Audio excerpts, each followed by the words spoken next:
अरे हिला के अंजलि चंचलवा के देख के थरेसर है बलवंत जी। आए महेंद्र बिंद जी आइए बगल में हो जाइए। बोला बोला बोला बीच में ले लीजिए। भाई तीन रात बस थ्रेसर धरे पा तो कुल काम हो जाई। अरे तो थ्रेसर ना धरे ट्रैक्टरवा वाला भगा दे के कहाँ से आई। और देखा पर कसबा भी लाइन लगैले है। चंचल तो कितने को भाग जाइए। सैया हमर कोढ़े टेम्परेचर तालियां तालियां हो जाए हमारे चंचल के लिए। सभी प्यार करेंगे हमारे भाईजान।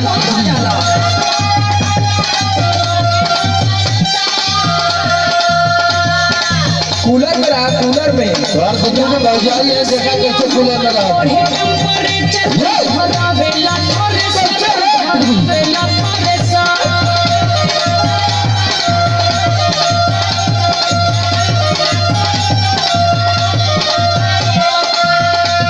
देखा चंचल भैया तेरे गांव को आदमी हो ताली बजाओ तो बढ़िया। अरे चार कमाए ले कुछ नहीं तो भाई नवमी का मेला आ जाए लघु प्याज बदी मुंह बनावे ले लो पैसा। तब तो है कुल चीज चाहे लगी ले ले पैसा दे दो। दुनिया भर के दिमाग पलले ही। सुन सुनावा कैसे छनी पूरी रोज रोटियां बेलाई।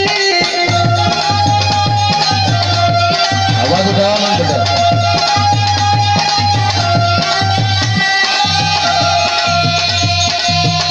और कैसे छनी पूरी रोज रोटी। अरे छनवाला संदेह बहुत।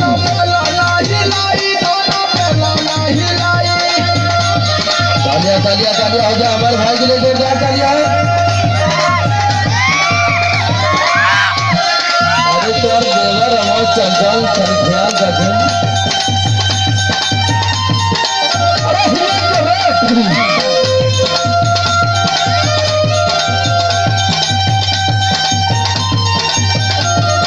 देखा तो और दूधू को देवर आ गए।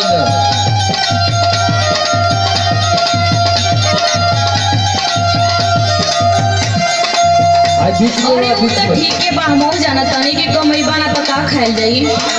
लेकिन तनी घरों रहल जरूरी समझा। हाय हाय अरे अंजलिया हाथ रही घरे हम मंगवा लिया कर कुल व्यवस्था। सुना जरा जरा बगल में। और हमारे जहिया से चढ़ल बाटे चैत के महीना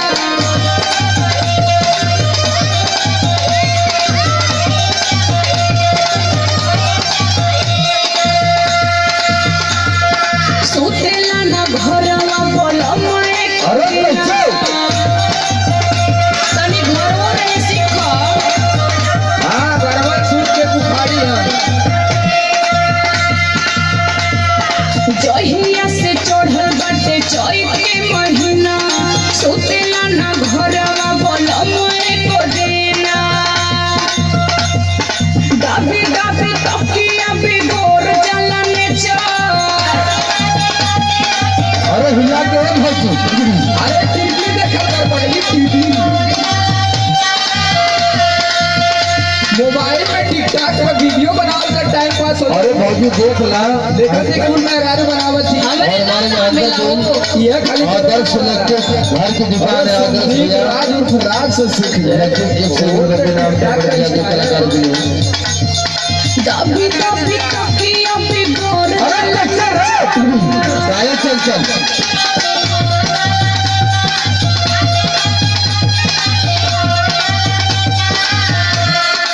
ले ले कितनी। गाभी गाभी तकिया बिगोर जलने तू धरा वेला आदर्श जिंदाबाद। आदर्श इलेक्ट्रिक ये घर की दुकान है बड़े भैया की।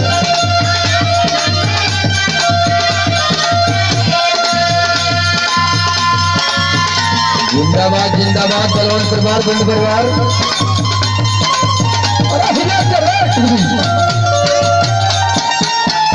ले ले ले ले लड़का। अरे लड़की पैसा ले भैया का।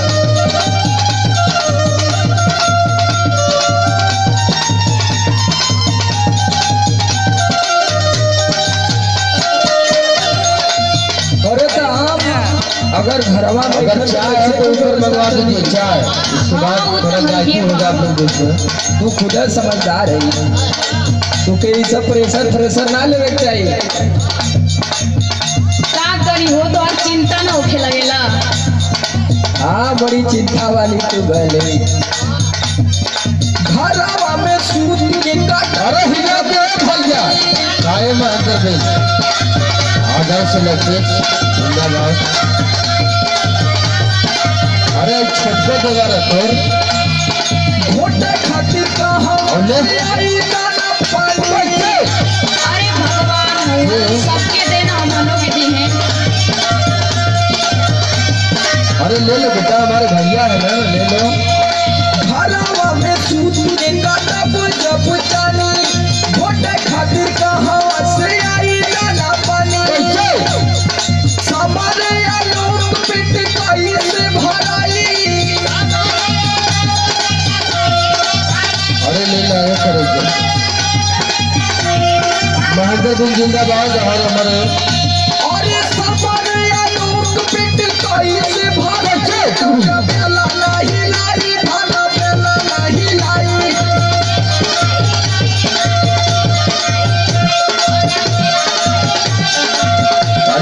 तालियां होनी चाहिए क्या बात भाई कर दो और चल चल जी। खाना बेला नहीं लाई खाना बेला नहीं लाई। खाना बेला नहीं लाई खाना बेला नहीं लाई। जोरदार तालियां। रुको रुको रुको रुको, तुम्हारा इतना छोटा देवर नाचा है चंचल है।